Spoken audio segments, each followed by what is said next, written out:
That's the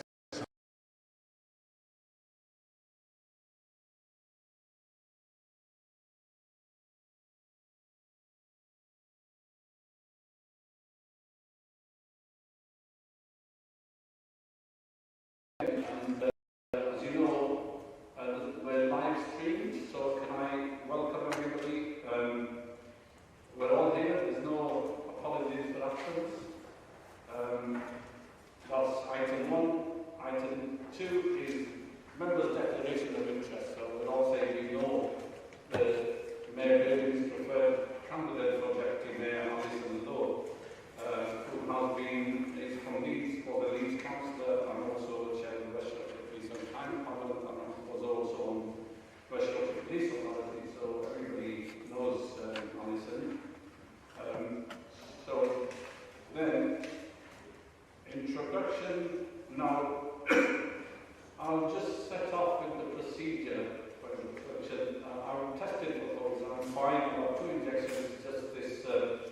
sometimes it's like smoker stuff, but I've got smoke.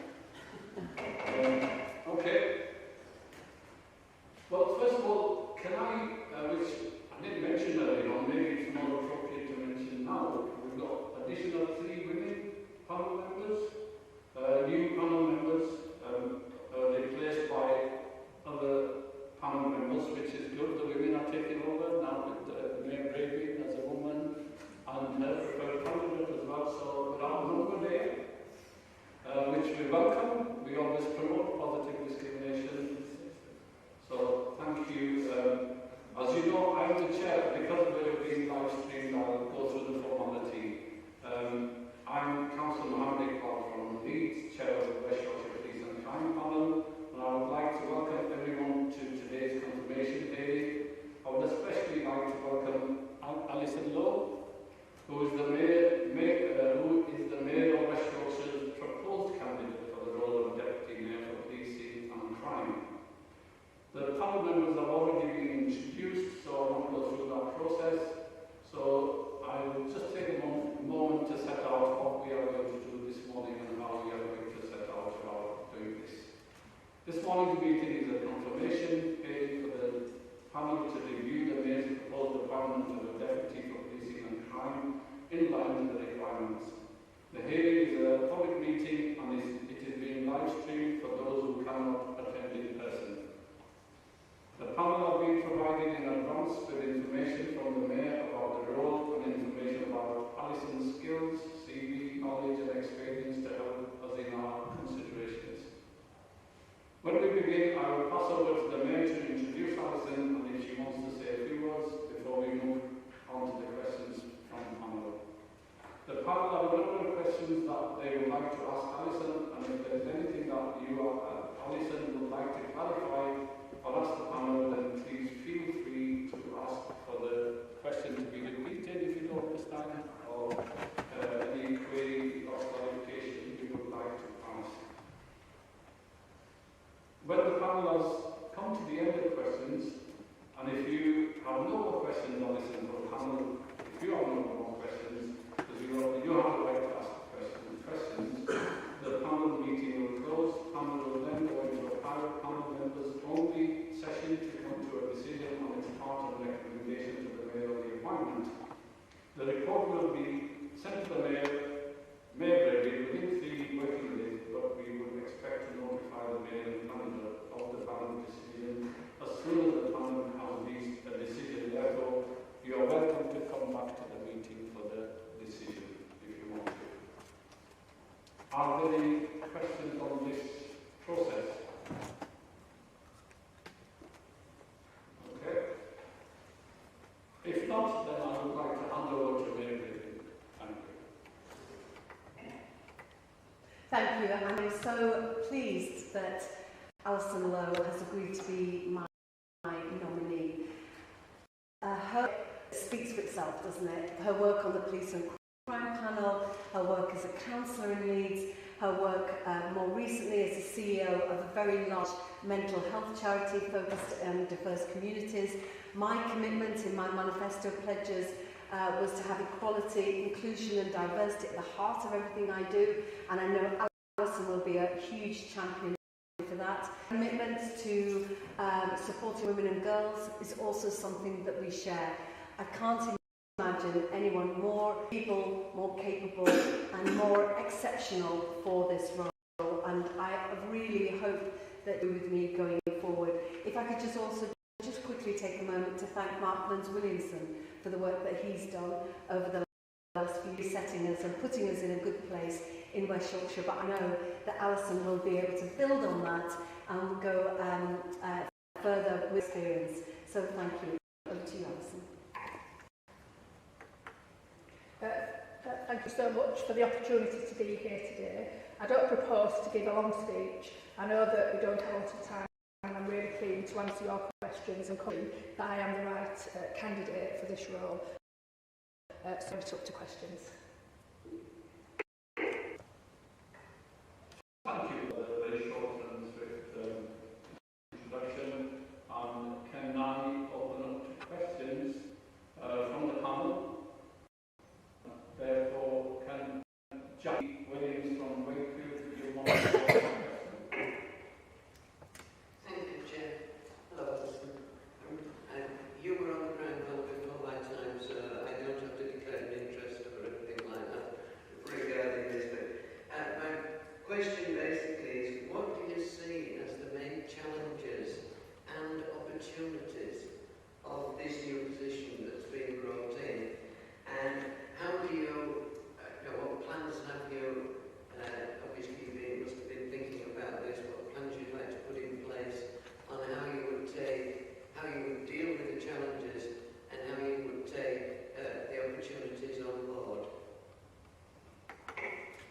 Thank you. So clearly... Can you put the mic on, please? Thank you. Clearly the challenges are well known. We have a crisis nationally in terms of the experience of victims. The rate review that's happening currently is well timed but incredibly necessary.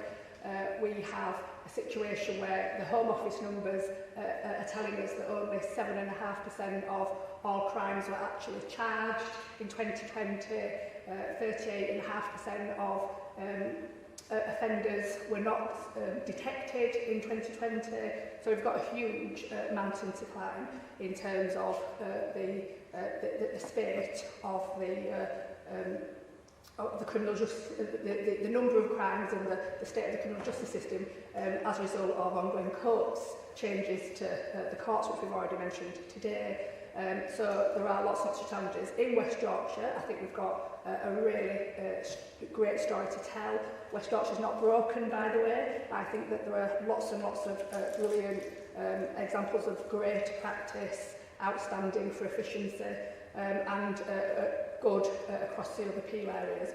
But we know that we've got a committed senior leadership team who want to be part of the solution for West Yorkshire, and that is one of the great opportunities.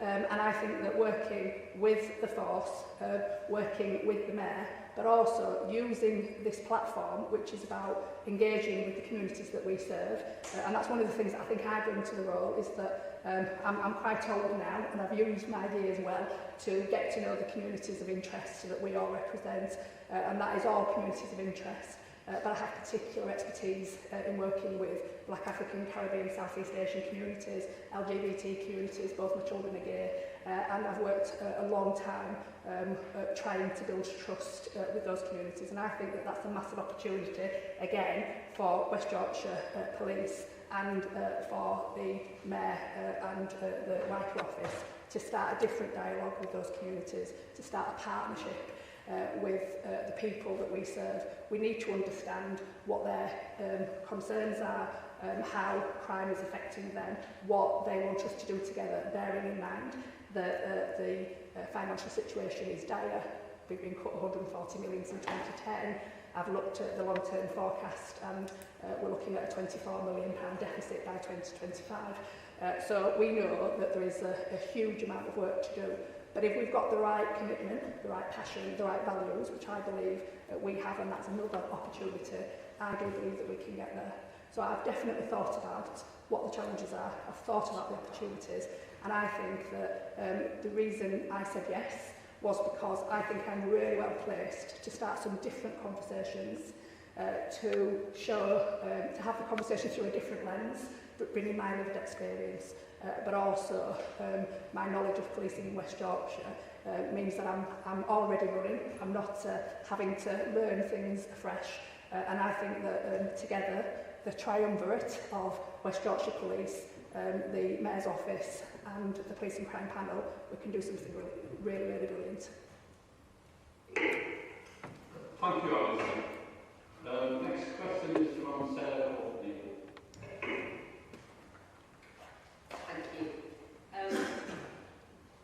We've had some partial answers, but I had to put to this question. But my question is, what role do you see the police having in changing the culture of misogyny in the UK that leads to so many women and girls experiencing harassment, violence and/or abuse?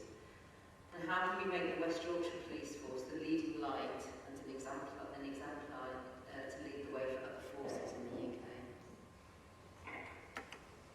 Thank you for that question. So, previous panel members will know that I am a survivor of rape and serious sexual abuse. I talk about that openly.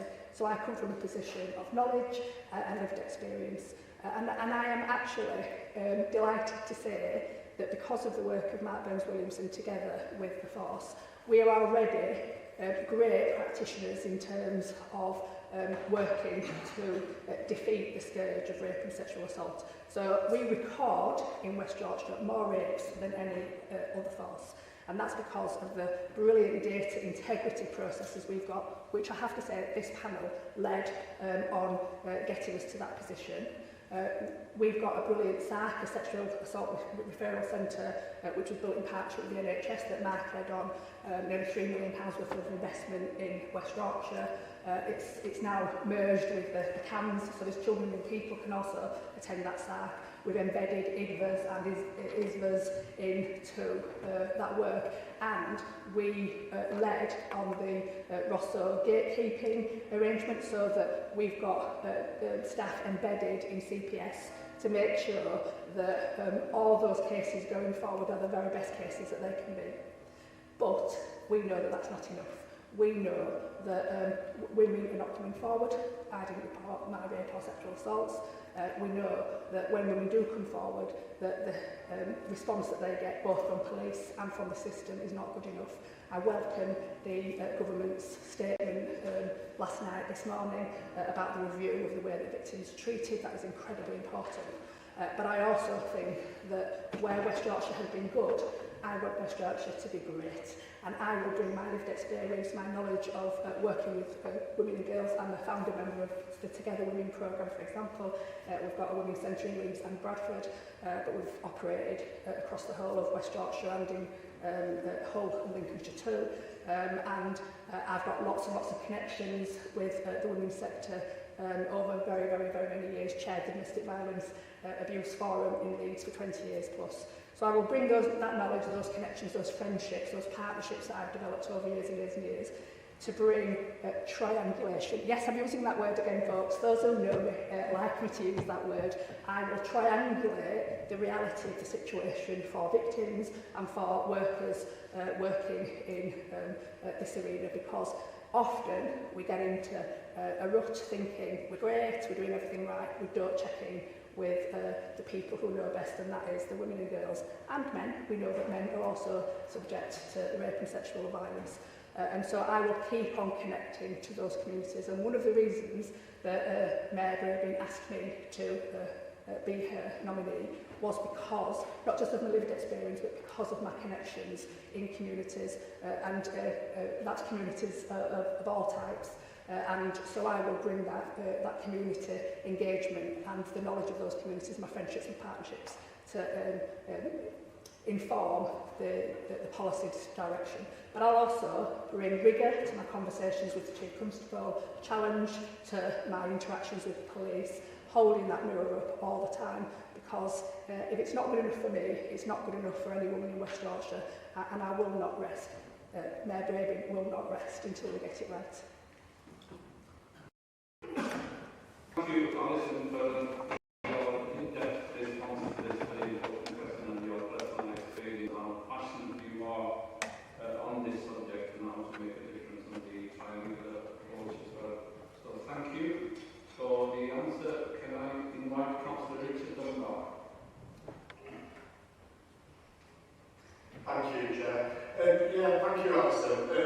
My questions around, centred around public confidence in policing, which for all of us who have read the delivery of quarterlies, we know that the rates of public confidence in the policing is nowhere near what it should be within this region. So connected to that, can you give a very specific example of how you've engaged in partnership work, but also community engagement with diverse communities to make local communities feel empowered, but most importantly, feel safe? So I'll give you two examples, one as a local councillor and one very recently, but I'll start with the first one.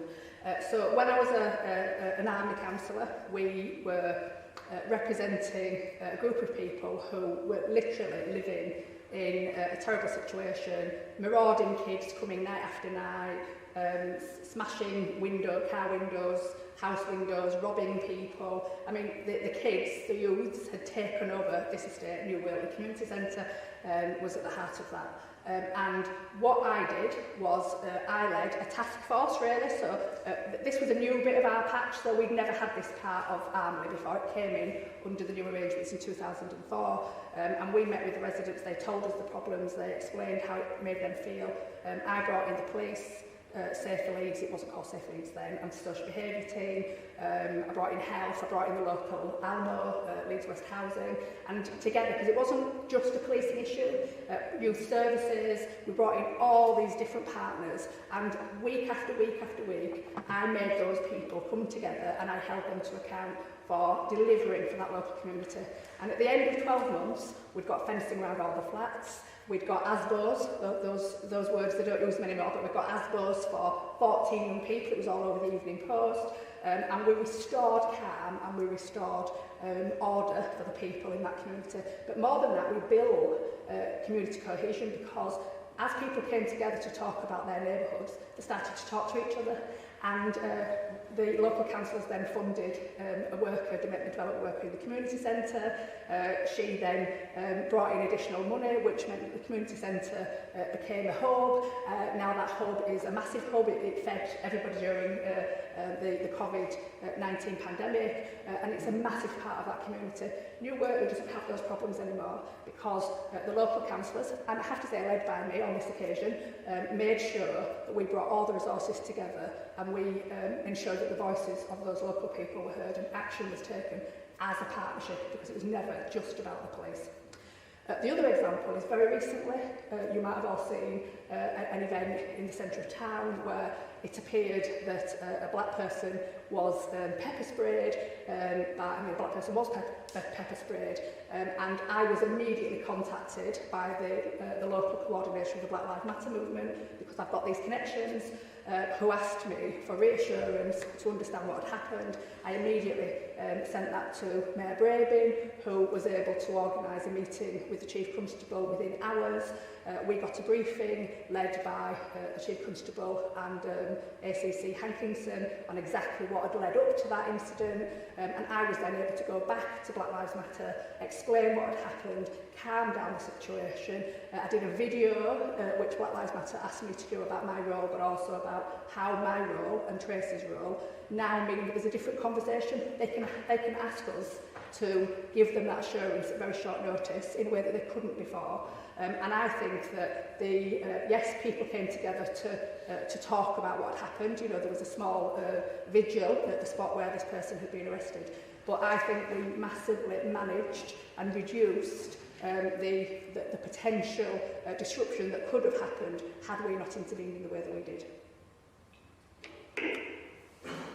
Thank you, Alison. Well, I'm a witness to the first part of your answer. That little patch of New Workley was part of my work when I was a new councillor.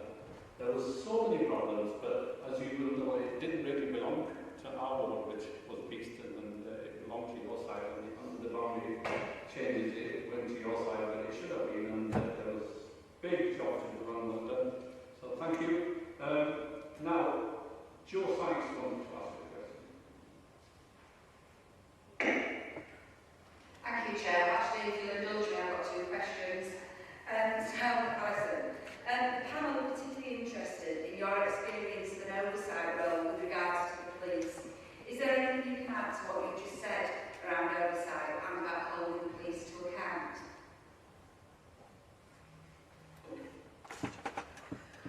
So I was a councillor for 29 years, and obviously we had an oversight role as part of the scrutiny function.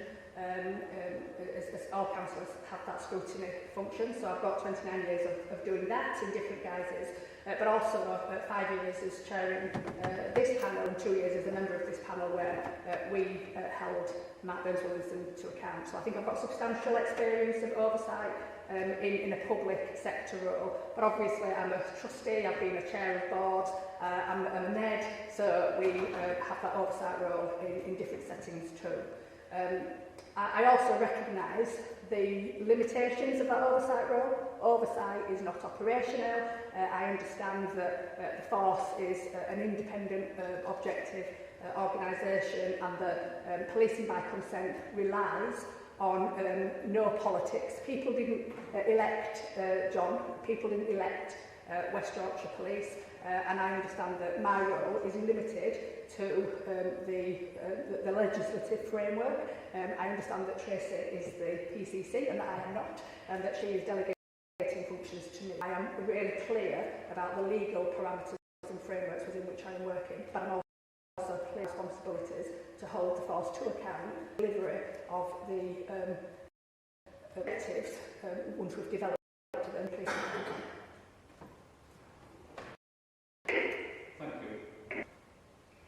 Thank you. My next question was about that essential requirement that operational independence of the police force is not compromised.